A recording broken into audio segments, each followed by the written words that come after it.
Selamat datang di podcast Melokal. Dan saat ini di hadapan saya sudah ada sosok yang aku tuh inget banget, mungkin sekitar 1 bulan yang lalu datang ke acaranya Pak Bambang Pacul. Datang di situ sama bapak yang sama saya tuh. Oh siap.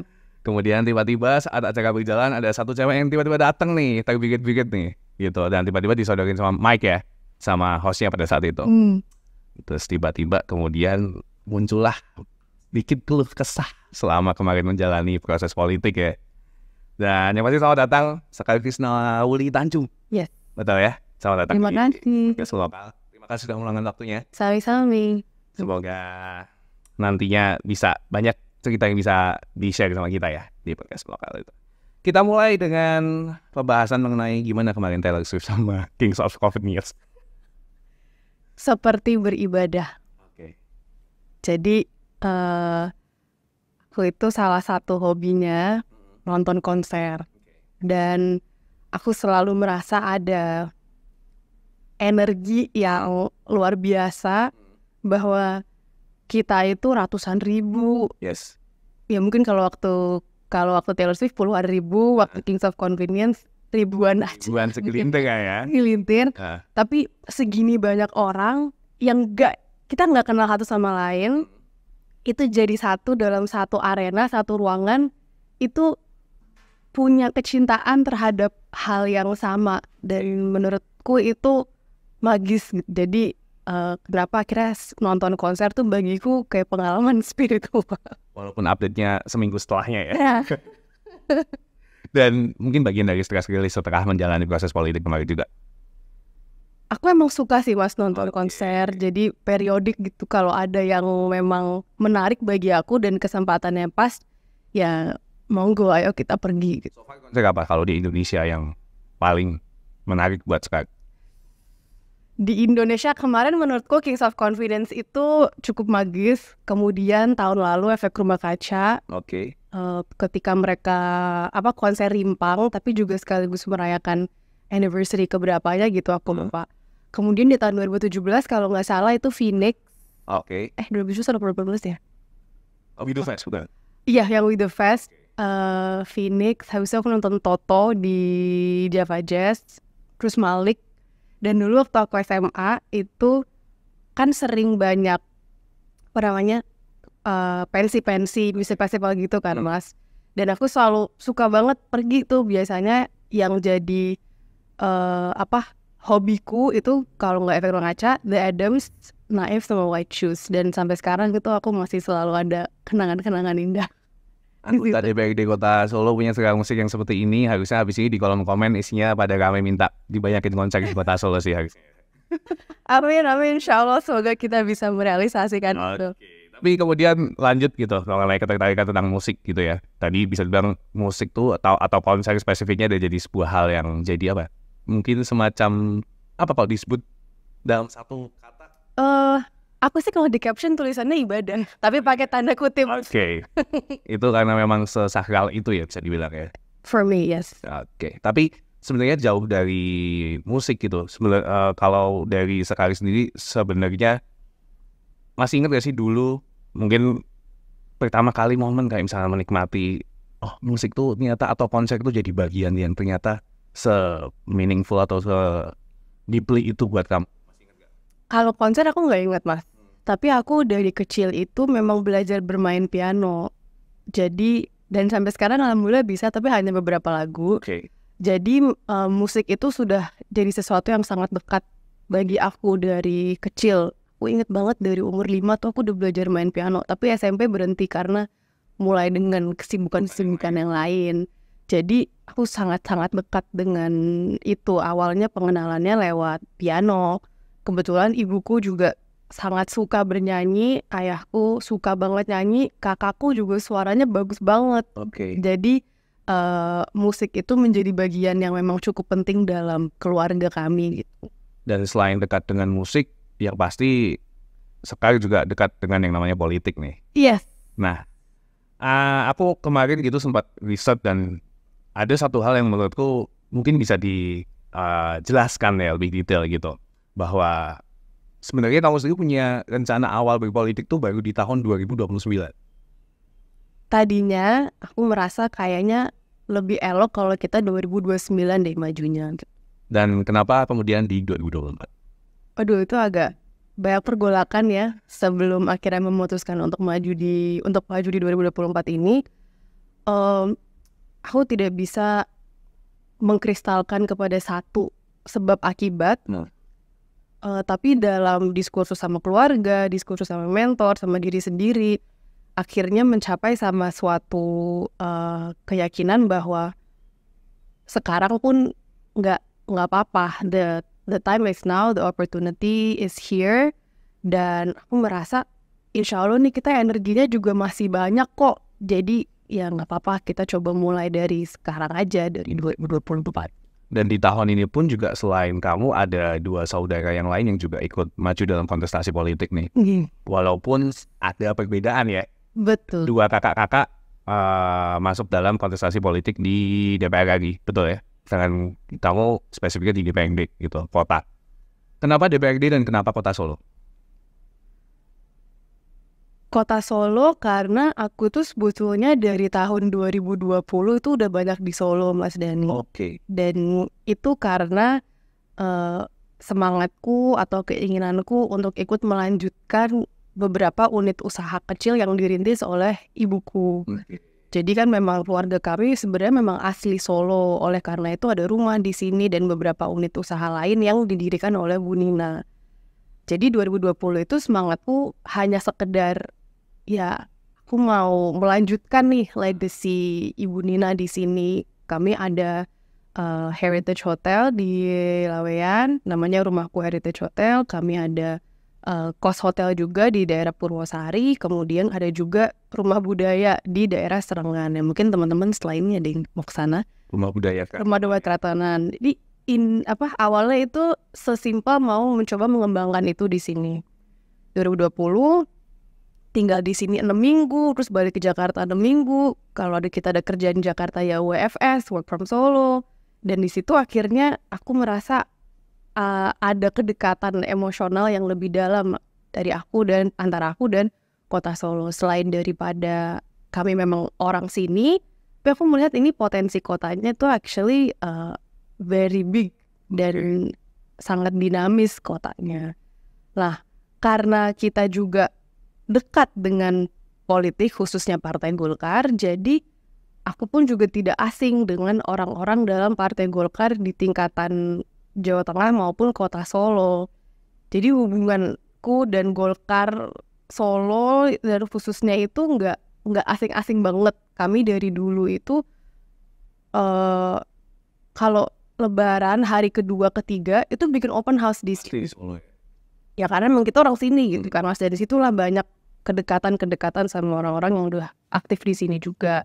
Lalu ada diskursus bahwa ada kesempatan untuk maju karena aku merasa ada strong emotional bond sama Solo.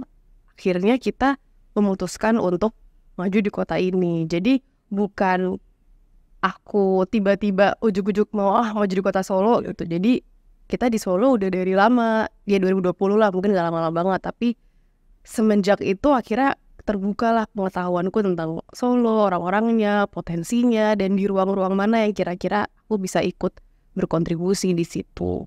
Tapi masih ingat gak sih dengan kamu sendiri kan dari SD sampai SMA di Jakarta, betul ya? Lebih banyak di Jakarta. Kuliah di Boston gitu. Yes. Kemudian for good di Solo sekarang atau masih bolak-balik juga? Ya kita 85% di Solo lah. Masih ingat gak sih dengan intensitas waktu kamu di Solo yang mungkin tidak begitu banyak ya kita nyebutnya gitu. Ada sempat dulu ngalamin momen-momen yang biasanya di Jakarta gini, kok di Solo gini ya, kayak gitu-gitu. Dulu sempat ngalamin shock culture gitu gak sih? Yang pertama adalah bahwa di tahun 2020 Solo sama sekali tidak macet. Walaupun sekarang udah agak jadi lebih macet ya.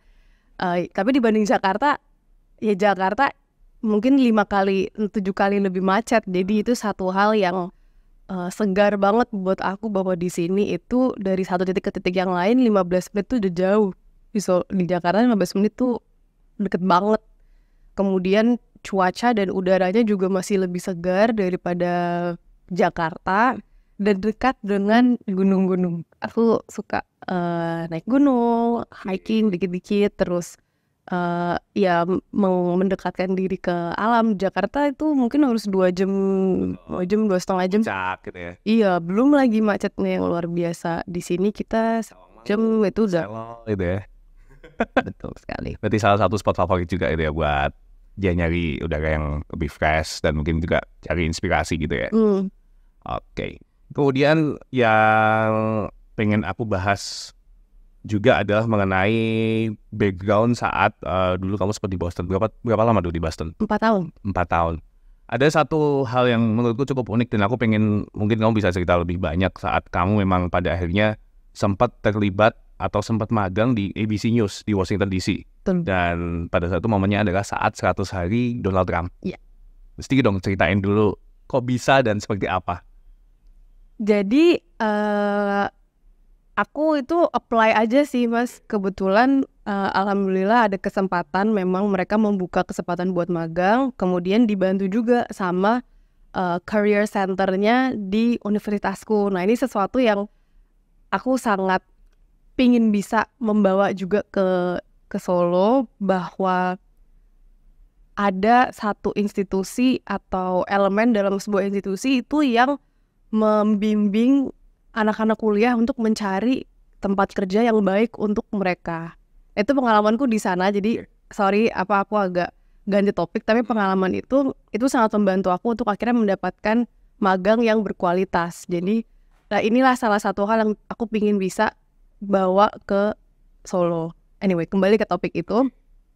Akhirnya kita dapat magang di ABC News dan dapat magang di desknya itu Pennsylvania Avenue and Global Affairs. Jadi Pennsylvania Avenue itu adalah salah satu jalan yang menghubungkan Gedung Putih dan juga Capitol Hill. Jadi satu jalan lurus itu tuh di satu sisi Capitol Hill, satu lagi itu Gedung Putih sama Global Affairs. Jadi kami juga meliput di Pentagon, di Kementerian Luar Negeri mereka. Dan di situ itu aku mendapatkan kesempatan untuk yang pertama ikut meliput Women's March. Yang kedua adalah untuk meliput persiapan, aku nggak tahu lagi kata-katanya apa dalam bahasa Inggris, pelantikan presiden. Dan biasanya dan pada itu Donald Trump itu jalan di Pennsylvania Avenue itu sampai akhirnya dia dari Capitol Hill tempat bersumpah ke Gedung Putih. Terus kami juga berkesempatan untuk masuk ke ruang press Gedung Putih karena aku suka banget West Wing. Itu salah satu TV series di Amerika yang meliput tentang seluk-beluk Gedung Putih. Jadi aku masuk ke sana itu ibaratnya masuk ke TV series favoritku. Kita juga sempat ngeliput exhibitionnya Yayoi Kusama. Habis itu sempat juga meliput berita di di Pentagon, dan banyak juga berdiskusi sama news anchor pembawa acara yang ada di sana yang lumayan terkenal juga. Bagi jurnalis di sana nih namanya terkenal ya Mas, ya mungkin kalau aku sebut di sini nggak banyak yang tahu. Jadi itulah beberapa hal yang sangat berkesan bagi aku. Akhirnya bisa, bukan akhirnya, tapi ternyata punya kesempatan untuk meliput itu semua. Tapi selain itu juga yang menurutku juga lumayan unik adalah saat kamu juga terlibat dalam kampanye wali kota Boston, G. Walz. Betul, Martin J. Walz. Dan kamu di situ sebagai tim sosmed. Di sosmed, betul. Jadi yang ngedesain pakai Canva gitu aku, yang pakai Canva. Terus yang foto. Jadi aku kemarin tuh bisa semuanya Mas. Iya. Itu memang diterapin ya? Foto, video, desain, edit audio itu semuanya aku, karena ya itulah palu gada kan kita di situ. Berarti kemarin juga pas kampanye buat diri sendiri? Oh enggak. Enggak kan? Udah nggak kepegang Mas, asli. Juga ngelakuin hal yang sama gitu sebelumnya. Kalau itu dulu gimana ceritanya pada akhirnya kok bisa jadi tim sosmed kampanye wali kota Boston gitu? Gimana sih Kak bisa gitu? Roommate aku waktu aku di Washington DC itu kerja buat tim pemenangan Martin J. Walsh ini. Lalu ketika ada bukaan anak orang medsos ini namanya Digital Fellow, itu dia merekomendasikan aku. Sebenarnya dia memberitahu aku bahwa ada bukaan kerjaan ini. Terus pas aku daftar, dia yang memberikan aku rekomendasi. Dan akhirnya masuk. Dan alhamdulillahnya masuk dengan portfolio yang juga sudah aku punya ya. Dan di sini aku belajar bahwa memang silaturahmi itu memperpanjang rezeki ya, membuka rezeki. Kita kenal sama orang, alhamdulillah karena kita juga mumpuni, ternyata pas sama kita gitu. Jadi bukan hanya sekedar kenal terus dapat kerjaannya, tapi karena kita kenal, alhamdulillah skill setnya cocok, bisa dipertanggungjawabkan. Dengan adanya kenalan ini juga jadi lebih enak untuk masuk ke pekerjaan yang baru itu gitu. Dan bisa dibilang berarti selama di Boston emang pengalaman secara di luar kuliah ya, emang banyak banget lah. Maksudnya ini kan sebuah hal yang nggak semua orang punya kesempatan juga ngelakuin hal ini. Betul. Dan pasti kemudian banyak hal yang kemudian bisa dibawa ke sini juga. Aku itu sudah punya pengalaman profesional dari semester pertama aku kuliah di Boston. Sebagai apa? Sebagai wartawan di koran kampus. Walaupun itu mungkin bukan institusi di luar kampus ya, bukan institusi yang mana kita digaji, di sisi lain aku memiliki kesempatan untuk membangun portfolio. Sehingga selama 4 tahun itu portfolioku sudah cukup banyak yang juga sesuai dengan situasi lapangan pekerjaan. Dan itu salah satu yang aku lihat itu kayaknya nggak terlalu banyak deh di Indonesia. Kalau dulu aku membandingkan dengan teman-teman aku yang kuliah di Indonesia, itu hari-hari mereka penuh dengan belajar di kelas. Satu kelas bisa 3 jam, kemudian bisa ada 3 kelas dalam satu hari, berarti bisa 8 jam sendiri di kuliah. Kalau aku dulu itu maksimal kelas itu cuma 4 jam dalam satu hari. Dari semester 1 sampai semester akhir itu kelasku nggak lama-lama. Jadi kemudian banyak waktu yang bisa dimanfaatin ya? Bisa gitu. Oke. Berarti memang background jurnalistik secara studi juga cukup menguntungkan pada akhirnya kamu masuk di politik hari ini ya? Ternyata banyak hal yang akhirnya memperkuat aku dalam karir yang baru. Karir yang baru ini. Nah, kita nyambung tentang karir baru yang akan kamu jalani saat ini nih. Ada 3 pesan dari Bapak yang tadi aku lihat gitu ya, bahwa politiknya adalah pengabdian bukan profesi. Konsisten dan enjoy the process. Aku menemukan 3 hal itu dan aku berusaha untuk mengimplementasikan 3 hal itu dalam perjalananku di sini. Gimana kamu bisa mengartikan bahwa politik itu adalah pengabdian bukan profesi? Dalam benak kamu sebenarnya kayak gimana sih maksud dari hal itu? Maksud dari hal itu yang disampaikan oleh orang tua kami dengan sangat jelas adalah bahwa politik itu bukan ladang mata pencaharian. Itu profesi kan tempat kita nyari duit ya Mas. Betul. Kita digaji. Atau kalau kita profesi sebagai pengusaha, kita orientasinya profit. Kalau di politik, teladan kami meyakini dan aku pun juga meyakini bahwa ini adalah bukan ladang untuk seperti itu. Dan ya itu juga yang aku rasakan sekarang. Dan aku mencoba untuk mengimplementasi itu. Kalau konsisten dalam hal apa sebenarnya yang mungkin dalam yang disampaikan sama Bapak ini konsisten dalam hal apa yang kemudian kamu tangkap? Konsisten hadir di tengah masyarakat. Oke, tuh. Dan itu juga sudah mulai kamu lakukan juga ya? Aku berusaha untuk melakukan itu. Dan bahkan jauh sebelum saat berpolitik, dengan kamu tadi cerita sempat kemudian di Solo 2020, kemudian kamu kan juga pernah punya Rubah Budaya Keratonan, punya organisasi juga yang dimana di situ ya bagian dari bagaimana masuk ya ke dalam masyarakat itu seperti apa. Apa yang kamu pelajarin kemudian dengan masuk di dalam masyarakat khususnya di kota Solo ini? Bagaimana cara kamu untuk bisa mengenalkan diri kamu dan masuk di dalam circle yang ada di kota Solo nih, yang mungkin juga cukup punya perbedaan yang signifikan nih dibanding ibu kota? Yang pertama adalah tentunya kita minta bantuan orang-orang yang terdekat sama kita, yakni mungkin kalau buat aku keluarga ya Mas ya. Jadi aku itu punya 10 Bude, Pak D, Bule, dan Pak Le. Karena Bu Nina itu 11 bersaudara. Oke. Jadi dari orang terdekat, kemudian meluas, ya akhirnya mereka lah juga yang membantu aku untuk berkenalan dengan sosok-sosok yang ada di kota Solo. Selain itu, aku juga merasa bahwa mungkin karena aku orangnya agak kepo ya Mas ya. Jadi kalau ketemu orang baru atau mempelajari hal baru, itu aku ada tendensi untuk memang ingin bisa melanjutkan diskusi itu untuk melihat kita ada kecocokan di mana nih, ada interest yang sama di mana, aku bisa ikut gabung kegiatan kamu di mana.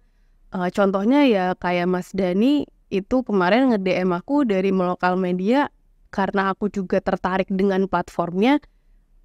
Kita juga kebetulan tadi ngobrol ada beberapa concern atau perhatian yang sama. Siapa tahu malah jadi bisa menghasilkan sesuatu bareng. Jadi aku merasa ada keterbukaan itu juga untuk mau belajar. Dan yang menariknya adalah ketika aku seperti itu banyak juga hal-hal yang aku sadari yang ini perlu nih kita meramu sesuatu bareng-bareng untuk mencari solusi. Misalnya ketika aku lagi berkampanye kemarin itu banyak banget konstituen yang sebetulnya itu kurang memahami sebetulnya tuh nanti kalau aku coblos Mbak Sekar itu kerjaannya Mbak Sekar tuh apa toh. Jadi banyak yang mungkin belum paham juga sebetulnya Joglos DPRD itu buat apa sih, tupoksi DPRD itu apa sih gitu. Kemudian aku juga mempelajari isu-isu yang aku jarang dengar. Kayak misalnya kalau di Laweyan tuh ternyata banyak ibu-ibu yang merasa kesulitan untuk mensekolahkan anaknya karena belum ada sekolah negeri yang dekat situ. Jadi akhirnya harus sekolah swasta. Apalagi dengan sistem zonasi. Itulah yang menjadi pokok urgensinya mereka. Kemudian kalau di antara anak-anak muda yang kesulitan mencari pekerjaan, tapi juga merasa makin anxious. Jadi isu-isu yang menarik yang muncul dari akar rumput itu aku harap bisa kita hadirkan solusinya bareng-bareng. Kalau itu tadi kan kegelisahan dari konstituen ya, atau dari masyarakat gitu, dari apa yang kamu temui gitu. Kalau kegelisahan dari kamu sendiri tentang kota Solo, ada nggak sih sebuah hal atau sebuah concern yang kamu ngerasa bahwa kayaknya ini harus diberesin? Aku merasa kota Solo itu bisa menjadi salah satu pusat ekonomi kreatif di Indonesia. Kenapa? Karena tentunya kita punya akar budaya yang sangat kuat dan punya bibit-bibit yang juga berpotensial. Misalnya kuliner di Solo itu kan sebetulnya sudah menjadi sesuatu yang cukup legendaris mungkin ya bagi wisatawan. Kemudian ada juga bangunan-bangunan yang bersejarah yang masih sangat indah. Itu perlu kita revitalisasi dan kita kemas menjadi sebuah aset yang juga bisa menjadi lokomotif ekonomi di kota Solo. Kemudian aku juga melihat sebetulnya banyak anak-anak muda dan kita punya institusi pendidikan yang seharusnya itu melahirkan sumber daya manusia yang juga bisa berkarya di kotanya sendiri. Ya aku melihat itulah kenapa akhirnya membuat aku pingin bisa mengeksplorasi kota Solo juga ketika aku mencoba untuk melanjutkan beberapa unit usahanya ibuku ya. Aku bertemu dengan anak-anak muda yang pintar-pintar, yang punya keinginan untuk berkarya. Kemudian aku juga melihat bahwa sebenarnya potensi ekonomi lainnya tuh juga banyak. Kita dekat sama alam juga. Dan menurut aku itu menjadi salah satu kekuatan kota Solo sendiri ketika kita bisa mengemasnya itu menjadi sesuatu yang real gitu. Dan yang aku lihat juga itu, kenapa kita nggak punya Japanese hospitality kayak kita kalau ke Bali ada Balinese hospitality gitu. Padahal kan sebetulnya mungkin kalau kita kulik kebudayaan Jawa itu sangat kental dengan melayani orang lain, kita menghormati, kita halus dalam berperilaku, dalam berkomunikasi yang akhirnya bisa membuat orang lain nyaman. Itu kan bisa menjadi satu brand sendiri ya, kayak Japanese hospitality yang kenapa nggak kita jadikan itu sesuatu yang memang kental ada di Solo gitu. Nah, itu muncul waktu aku berusaha untuk menjalankan unit penginapannya ibuku itu ya, walaupun sampai sekarang aku masih kesulitan juga sih. Tapi ya itulah beberapa hal yang aku lihat sebenarnya ini bisa nih jadi potensinya kota Solo gitu. Jadi sebenarnya terlepas dari apapun yang mungkin dulu pernah dilakukan dan dialami ya saat memang menjalankan usaha dan kemudian masuk di politik, masih ada beberapa hal yang memang kemudian jadi kegelisahan berarti ya di kota Solo ini gitu. Nah, kemudian pasti dalam proses politik yang kamu jalani, beberapa sorotan tuh pasti banyak lah terjadi. Entah itu mungkin mungkin tentang usia kamu gitu. Kedua, tentang privilege. Itu kan sesuatu yang itu gifted ya, maksudnya privilege tuh ya emang tidak bisa dibantahkan gitu. Kamu gimana bisa mematahkan anggapan orang akan dua hal tadi mengenai pertanyaan tentang usia yang dianggap mungkin masih terlalu muda dan juga tentang privilege yang kamu miliki dalam berpolitik? Aku berusaha untuk bekerja semaksimal mungkin aja sih Mas, bahwa insya Allah kita punya kapasitasnya, kita punya kemauannya, dan kita juga punya karya yang bisa kita tunjukkan seperti itu.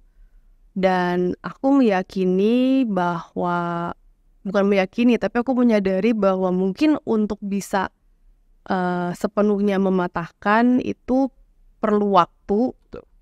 Di sisi lain, aku berusaha untuk bisa melihat ini sebagai sesuatu yang nggak negatif.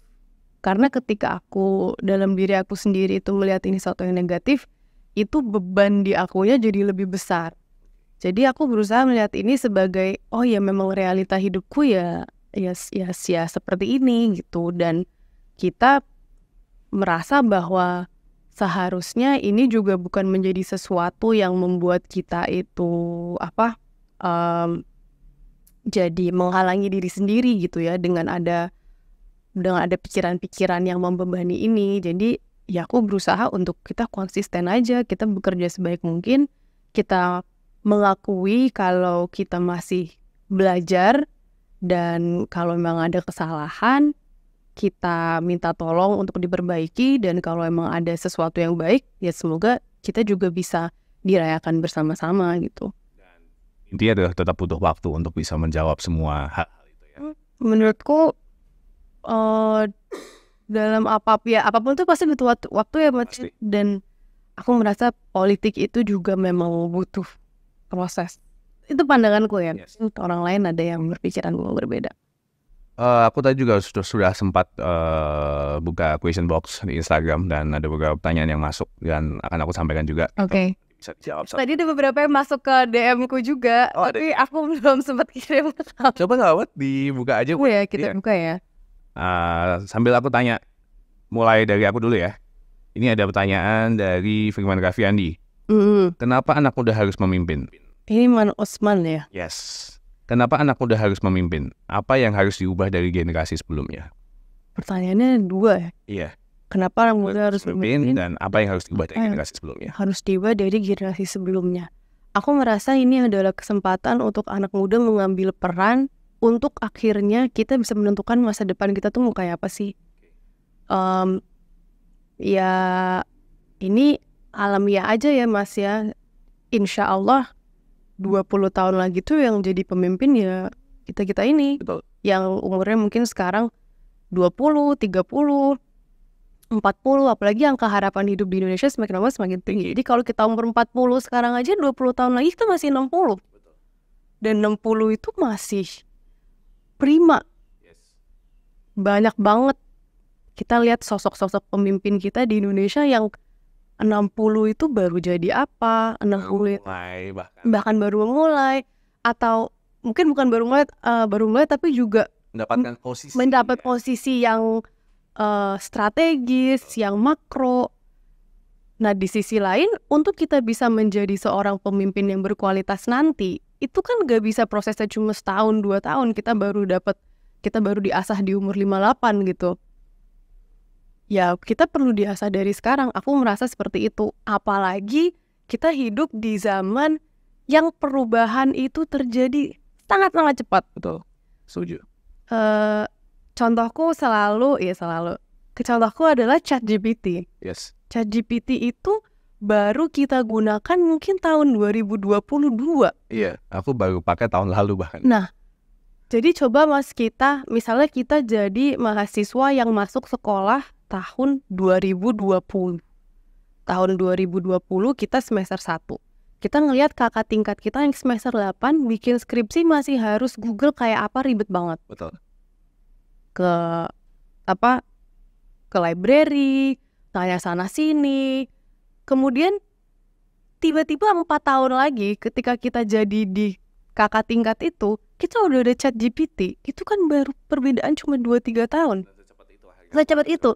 ChatGPT dari versi 1.0 sampai sekarang Google ada Gemini 2.0 itu bedanya cuma 3 tahun. Jadi kita itu hidup dalam masa yang perubahan itu terjadi siklusnya 3 tahun, 5 tahun. Dan ChatGPT ini dalam 3 tahun itu merubah berbagai macam hal. Sedangkan senior-senior kita itu mengalami perubahan itu 10 tahunan, bahkan 20 tahunan. Sehingga kemampuan beradaptasi itu juga sangat beda antara sosok-sosok yang sudah lebih senior dan kita. Ya memang akhirnya semuanya punya plus-minus ya besar sendiri. Kemudian kalau yang lain ada dari Katon 17 Aji, majukan berbasketan di kota Solo. Mantap. Ini pegang basket nih pasti ini. Terus kemudian aku dulu abas loh. Kamu basket? Pemain? Zaman SMA? SMP SMA. Sempat ikut sampai kayak DBL gitu kan? Enggak. Aku juga basket dulu SMA. Oh iya, kamu posisinya apa, Mas? Aku dulu kalau timnya udah menang jauh, aku baru main. Biasanya gitu. Aku juga dulu kayak gitu. Biasanya gitu. Udah kasih waktu menit buat main daripada nggak sama sekali. Asli. Jadi lebih banyak di bangku cadangan. Kemudian ada nih dari Awang_Fals. Semoga lebih baik dan semoga nyalon wali kota. Wow. Pertanyaanku nyambung dari pertanyaan ini adalah gimana? Mau Solo 1 apa Solo 2? Aku yang sekarang mau melakukan yang terbaik sebagai anggota DPRD dengan waktu yang kita punya. Oke. Dengan waktu yang kita punya ya. Itu di garis bawah ya. Dengan waktu yang kita punya. Semua itu sesuai momentum. Kalau emang anginnya lagi sesuai dengan momentumnya kan kita nggak tahu. Bismillahirrahmanirrahim. Yang dari DM dong, coba lihat. Yang dari DM aku ada beberapa. Ini ada dari temanku sendiri. Dia bilang bikin ADGI di Solo dong. Itu masuk di sini juga sih. Apa sih ADGI? Asosiasi Desain Grafis Indonesia. Jadi mereka punya cabang di beberapa lokasi. Nah, terus ini request untuk buat di Solo. Ya teman-teman mungkin di sini ada yang mau bikin, let's go. Kita fasilitasi. Itu teman desain grafis juga nih.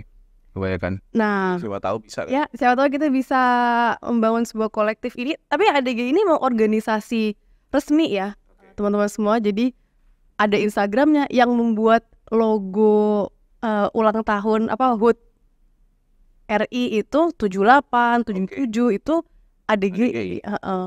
Nah, ayo kita buat ADGI di Solo. Kemudian itu dari RN Hansel tuh ketemu. Iya, sama nih, ini masuk juga di sini. Habis itu dari Intan Merpati Hijau.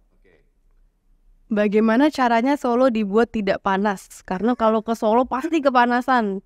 Kemudian Mbak tolong perbanyak toko buku dan tempat membaca yang enak sambil gratis ngopi. Nah itu kan juga jadi sebuah impian kita semua ya. Aku juga pengen bahas sih itu. Kan, kamu punya cita-cita pengen punya coffee shop yang ada library-nya sejauh santai gitu kan.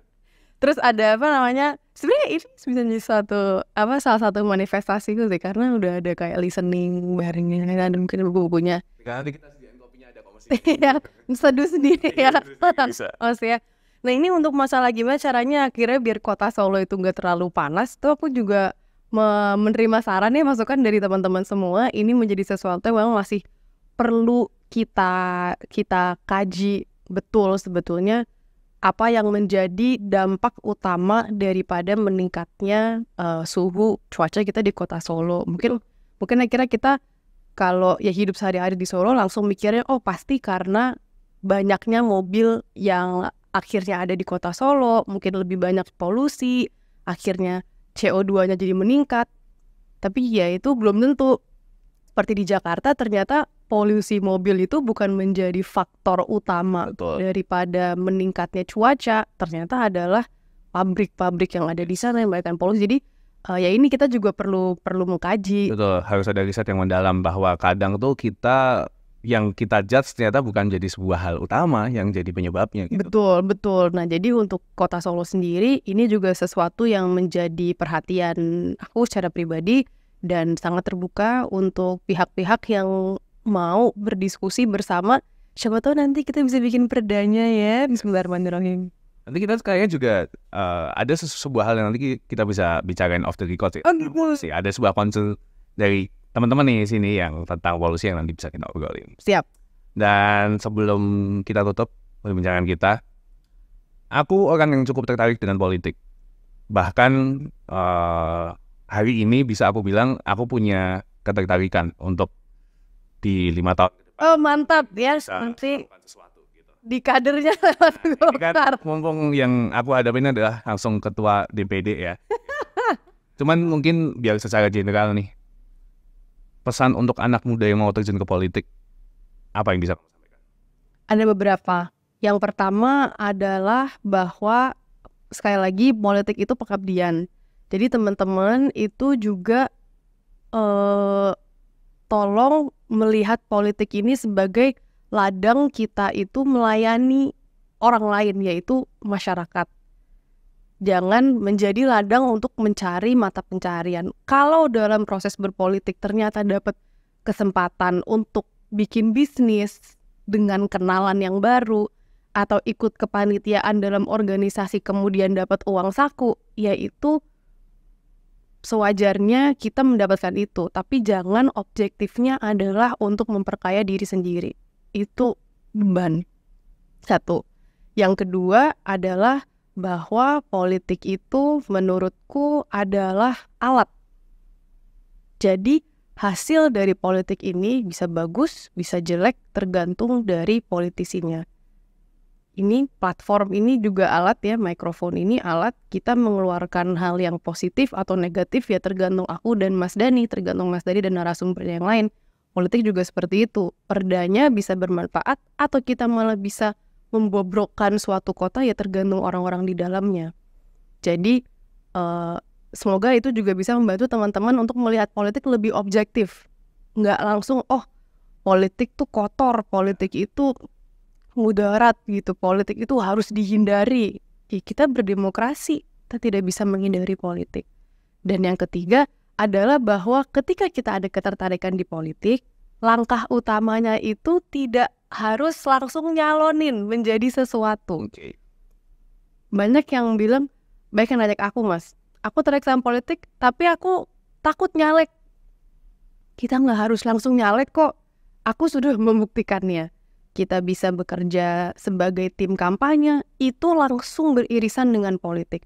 Kita bisa seperti punya media dan kita mengulik isu-isu politik. Kita bisa bergabung dalam organisasi sosial kemasyarakatan yang punya irisannya dengan politik. Kalau di Golkar, itu ada organisasi namanya Angkatan Muda Pembaharuan Indonesia, adalah ruang berhimpun dan berkegiatannya anak-anak muda yang punya ketertarikan dengan ekosistem Golkar. Tapi ketika kita masuk AMPI, itu kita nggak langsung jadi anggota Golkar, Mas. Jadi misalnya kita ASN, kan nggak boleh berpartai. Betul. Itu boleh berampi. Karena AMPI itu tidak masuk dalam struktur Partai Golkar. Beda dengan Angkatan Muda Partai Golkar. Itu yang langsung struktur. Kalau masuk tuh jadi anggota Golkar, punya KTA. Kalau AMPI itu enggak. Tapi memang dekat dengan ekosistem Golkar. Berarti Golkar tuh kenapa ekosistem? Karena organisasi sayapnya tuh banyak banget. Yang mungkin orang banyak nggak tahu. Dan kalau memang kita masuk ke dalam ekosistem ini dan ternyata kayak beneran tertarik nih, mungkin aku punya visi kayak Mas Dani 5 tahun lagi siapa tahu mau nyalek atau mau apa. Kita kebuka itu jaringannya, kita tahu harus belajar dari siapa. Dan khususnya kalau di Golkar itu kami ada Golkar Institute. Golkar Institute adalah sebuah workshop selama 7 hari yang bisa diikuti oleh siapapun, Mas. Syarat-syaratnya utama adalah sudah S1 dan maksimal umur 40 tahun. Jadi ini adalah workshop untuk young political leaders. Yang didapatkan adalah ilmu-ilmu atau ya pembelajaran tentang disiplin-disiplin yang beririsan dengan proses politik dan pemerintahan. Misalnya, seperti apa sih sistem pemilu kita di Indonesia? Yang ngasih materinya itu Ketua Komisi 2 langsung yang adalah mengatur undang-undang kepemiluan. Yang kedua, kita bisa langsung study tour ke DPR RI, study tour ke kementerian.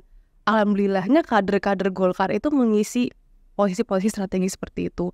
Kita belajar tentang cara membuat kebijakan dengan profesor-profesor public administration baik dari dalam negeri ataupun dari luar negeri. Kita juga belajar tentang penggunaan media sosial untuk kampanye, menyapa konstituen langsung dari praktisi-praktisinya. Dan kita pun belajar berkampanye dari politisi-politisinya. Jadi dan Golkar Institute ini itu ketika kita masuk, kita juga tidak langsung menjadi kader. Gak berarti kita langsung dapat KTA, ASN bisa. Bahkan kalau kita partai lain, misalnya nih kita kader partai X mau ikut Golkar Institute, bisa karena terbuka untuk dari latar belakang manapun. Berbayar, tapi alhamdulillahnya ada beasiswa. Nah bagi aku ini menjadi salah satu contoh juga bahwa Golkar itu sangat terbuka dengan khusus yang pertama anak muda dan masyarakat dari latar belakang apapun, bahkan ada wadahnya gitu untuk kita belajar. Dan yang ikut itu Mas, itu sangat beragam.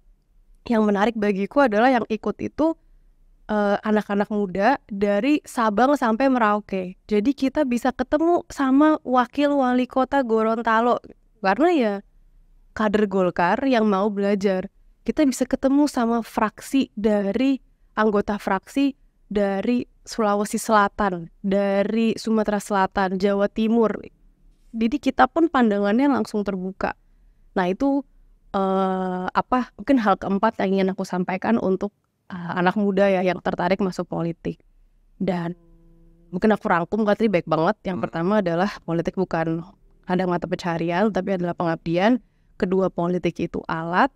Ketiga, mau masuk politik itu gak berarti harus langsung nyalek. Dan yang keempat, realisasi dari yang ketiga ini kalau di Golkar ada Golkar Institute yang semoga menarik lah buat teman-teman semuanya. Buat yang di Solo yang mau daftar Golkar Institute itu butuh rekomendasi ya. Aku bisa memberikan rekomendasinya kalau tertarik. Oke. Berarti aku bisa ya? Bisa. Kita ngobrol-ngobrol dulu, tapi aku mau gali dulu. Tapi perlu rekomendasi dari pokoknya struktural partai lah, pimpinan, dan alhamdulillahnya kita sudah ada di situ, jadi bisa memberikan rekomendasi insya Allah. Sudah cukup jelas ya itu ya, pesan-pesan untuk anak muda yang mau berpolitik nih. Langsung dari ketuanya. Gak harus langsung nyalek ya guys, saya lagi tidak harus langsung nyalek. Kamu di AMPI juga jadi wakil sekjen ya? Aku wakil sekjen. Sampai saat ini juga? Sampai saat ini masih di DPP. Oke. Semoga apa yang sudah disampaikan sama Sky hari ini sudah bisa menjadi banyak info-info yang bisa bermanfaat ya. Amin. Dan sekali lagi selamat juga atas keterpilihannya. Terima kasih. Di anggota Dewan Perwakilan Rakyat Daerah Kota Solo untuk tahun masa bakti 2024-2029. Betul sekali. Oke. Kita tunggu tadi ya selanjutnya langkah-langkah apa yang akan dilakukan. Bismillahirrahmanirrahim. Sekali lagi terima kasih Sky Tanjung. Terima kasih juga buat teman-teman yang sudah mendengarkan Lokal Podcast. Kita ketemu di episode selanjutnya. Thank you. Terima kasih.